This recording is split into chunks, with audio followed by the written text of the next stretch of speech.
to, I guess, any and all of you guys.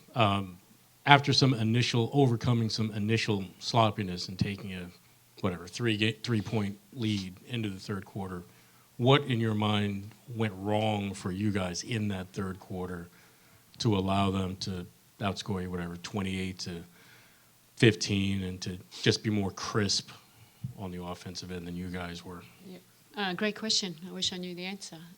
We talked about coming out. We came out really slow in the first quarter and then the third quarter, and it's been happening in the last few games, and I think it's mindset, and I think then when frustration sets in, we don't execute, and we all, we know we're better than that, and now our back's against the wall. We have to come and respond in the right way.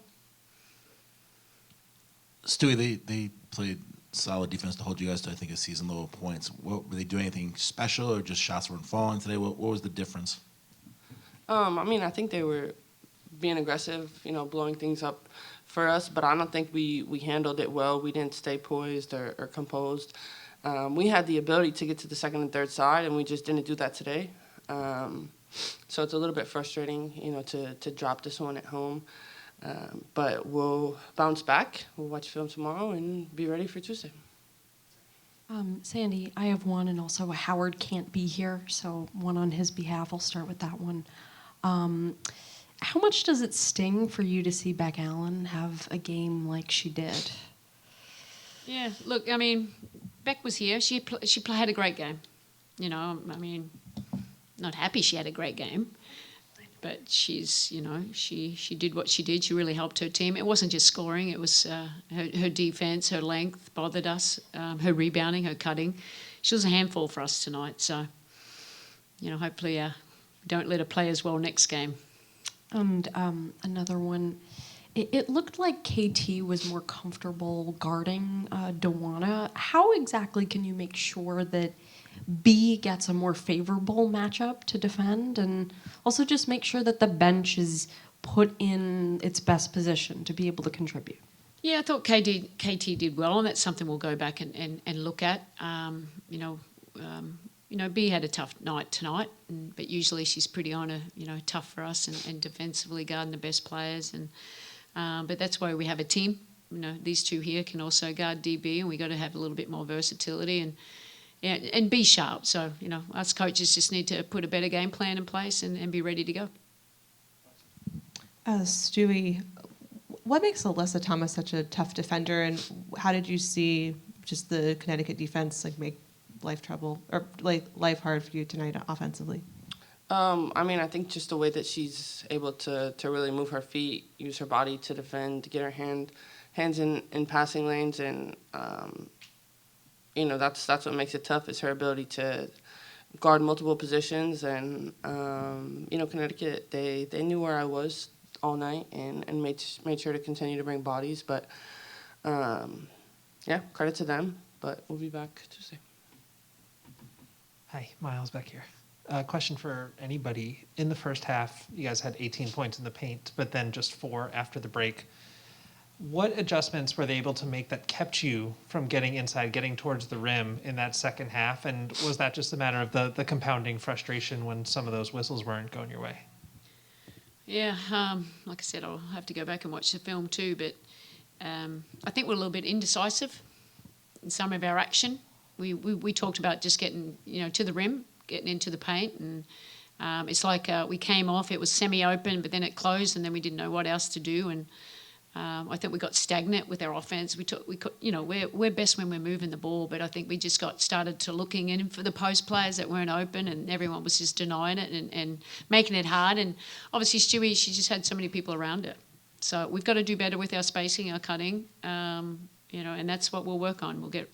We'll be better next game. I'm 100% sure of that. That was our worst game of the season, but we've got great players, and we'll have to respond in the right way. It's a great challenge for us. Hey, one question over here for whoever would like to answer. Olivia Nelson-Dota really had more minutes compared to the other games, kind of had more impact. What did you see from her tonight that kind of differed from the first 4 matchups you played against Connecticut this year? Who's that for? Anyone? You, Coach.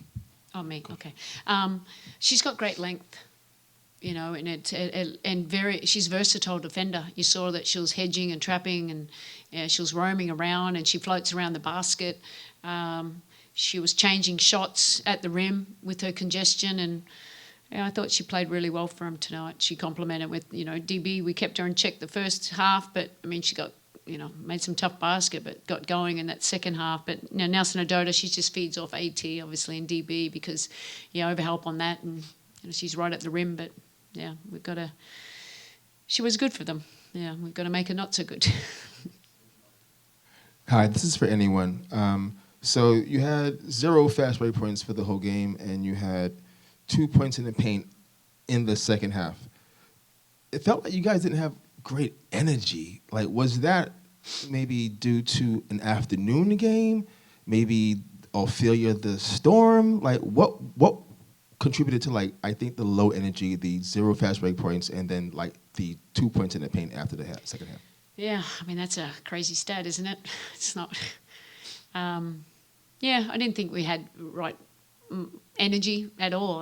But last few days, maybe it's a little fatigue, maybe worked them too much in the last days. We just got to freshen up now, and mentally and physically, and be ready, because it's the playoffs, semi-finals. This is tough basketball, but for us to score 63, we need activity and urgency on both sides of the ball. So we'll reflect and move forward and focus on what we need to do to win the next game.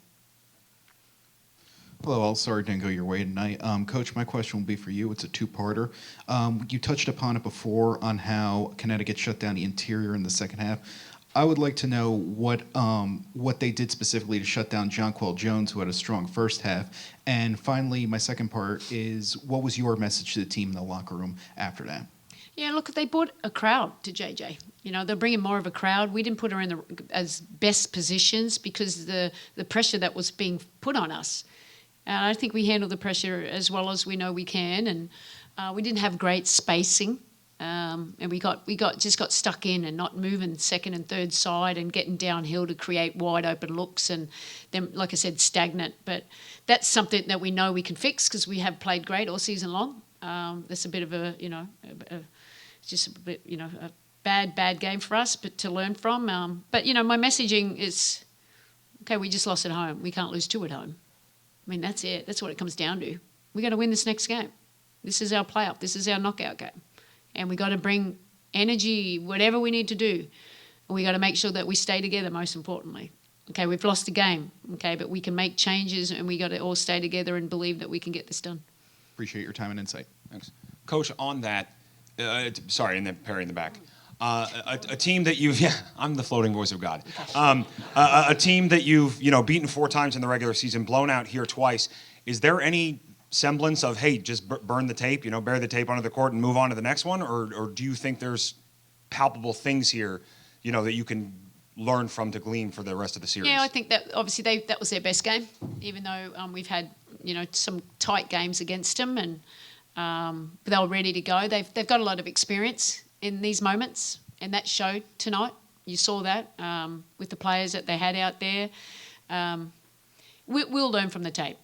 I think we couldn't play any worse, and they played, quite well, and they defended us well. So we've just got to make sure that we find ways to get our offense going again, because I think that will help our defense. Hi, everybody. This one's for Sandy. This was the first time in a while you guys have lost a battle on the rebounds. They grabbed 12 offensive boards, especially they had a lot of success in the first half. Would you just attribute that to just sort of like bad breaks going you guys' way, or was there something sort of schematically that you thought the group could sort of fix for game 2?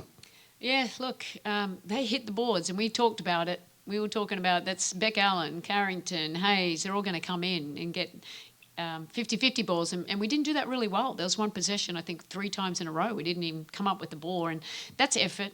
That's, pursuit. That's, no one's 1%ers, taking pride in doing the 1% as well. And I think it was just, our energy. We didn't have the right mindset, and so that's, on me. I'm going to make sure that I get them ready to play, and that we play at a high level that we're capable of. But, they were physical too against us.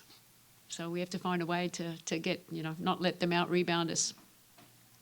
This one's for KT. You come in second quarter, fourth quarter, end of the third, the periods when you guys were playing well, you were a plus 10. Did you see anything different when you were on the court and you guys were winning your minutes versus when you were on the bench, or not really? I mean, not really. I mean, I just come in and I do what I got to do as far as just whatever the team needs, energy, defensive rebounds, still just guarding DB or, whoever. So, no. I just wanted to ask, although tonight didn't go your way, were there any positives? You guys held and contained Alyssa Thomas to a few points there. Were there any positives to build on for game 2? Not really. Second and fourth quarter. The only positives, we kept them to 12 and 13. First and third, we're going to learn a lot from those quarters. Thanks, everyone. Thank you.